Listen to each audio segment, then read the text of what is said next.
গণহত্যাকারী fascist Sheikh Hasina দেশ ছেড়ে পালিয়ে যাওয়ার পরে সকলের সম্মিলিত সিদ্ধান্তে অন্তর্বর্তী সরকার তাদের দায়িত্ব গ্রহণ করেছিল। আমরা এক নতুন বাংলাদেশের স্বপ্ন দেখেছিলাম, কিন্তু অত্যন্ত পরিতাপের সাথে বলতে বাধ্য হচ্ছি, জনগণের দাবি আদায়ে এখনো আমাদের আন্দোলন সংগ্রাম করতে হচ্ছে। প্রিয় সাংবাদিক বন্ধুগণ, অন্তর্বর্তী সরকারের কাছে জনগণের চাওয়া ছিল বিচার, সংস্কার এবং নির্বাচন, কিন্তু আমরা দৃশ্যমান বিচার দেখতে পাচ্ছি না। আমরা প্রকৃত সংস্কার বাধাগ্রস্ত হতে দেখছি এবং যেন তেন ভাবে এক জাতীয় নির্বাচন বাস্তবায়নের প্রস্তুতি ও রোডম্যাপ দেখতে পাচ্ছি। গতানুগতিক জুলাই ঘোষণাপত্রের পর আইনগত ভিত্তি এবং বাস্তবায়নের পরিকল্পনাবিহীন এক জুলাই সনদের পরিকল্পনা দেখতে পাচ্ছি, যা অগ্রহণযোগ্য এবং অত্যন্ত দুঃখজনক।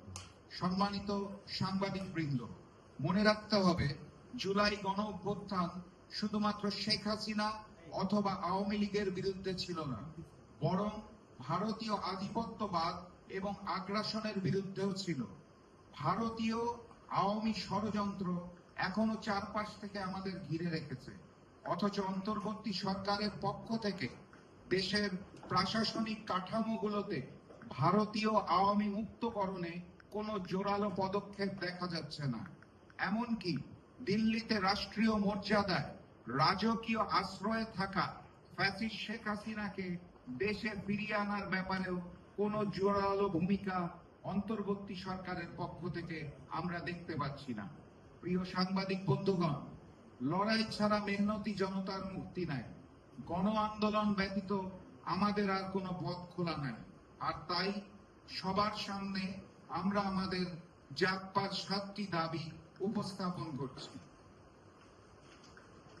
প্রথম দাবি, জুলাই সনদের আইনি ভিত্তি দিতে হবে এবং জুলাই সনদের আলোকে আগামী ফেব্রুয়ারিতে জাতীয় নির্বাচন আয়োজন করতে হবে।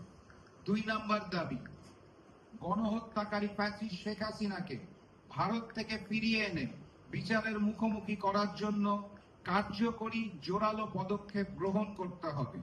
আমাদের 3 নম্বর দাবি, পিলখানা, শাপলা, মোদি বিরোধী আন্দোলন, জুলাই সহ সকল গণহত্যা ও আওয়ামী আমলে সংগঠিত জুলুম, নির্যাতন, দুর্নীতির বিচার দৃশ্যমান করতে হবে।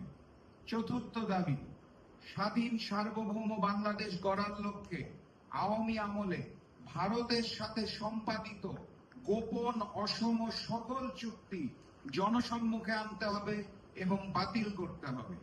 5ম দাবি, সন্ত্রাসী সংগঠন আওয়ামী লীগের মতোই তাদের দোসর জাতীয় পার্টি এবং 14 দলের কার্যক্রম নিষিদ্ধ করতে হবে। 6ষ্ঠ দাবি, আগামী জাতীয় নির্বাচনে উভয় কক্ষে পিআর পদ্ধতি চালু করতে হবে।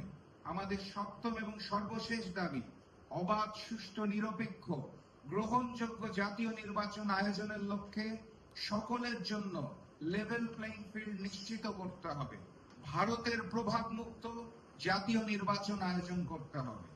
উক্ত 7 দাবি বাস্তবায়নের লক্ষ্যে 3 দিনব্যাপী কর্মসূচি জাগপার পক্ষ থেকে পালন করা হবে ইনশাআল্লাহ। আমাদের প্রথম কর্মসূচি 18 সেপ্টেম্বর বৃহস্পতিবার রাজধানী ঢাকায় বিক্ষোভ মিছিল। 19 সেপ্টেম্বর শুক্রবার সকল বিভাগীয় শহরে গণসংযোগ। 26 সেপ্টেম্বর শুক্রবার জাগপার সকল সাংগঠনিক জেলায় বিক্ষোভ মিছিল। জনগণের দাবি আদায়ের লক্ষ্যে কর্মসূচি সমূহ সফল করার জন্য সকলকে ঐক্যবদ্ধ হওয়ার আহ্বান জানাই।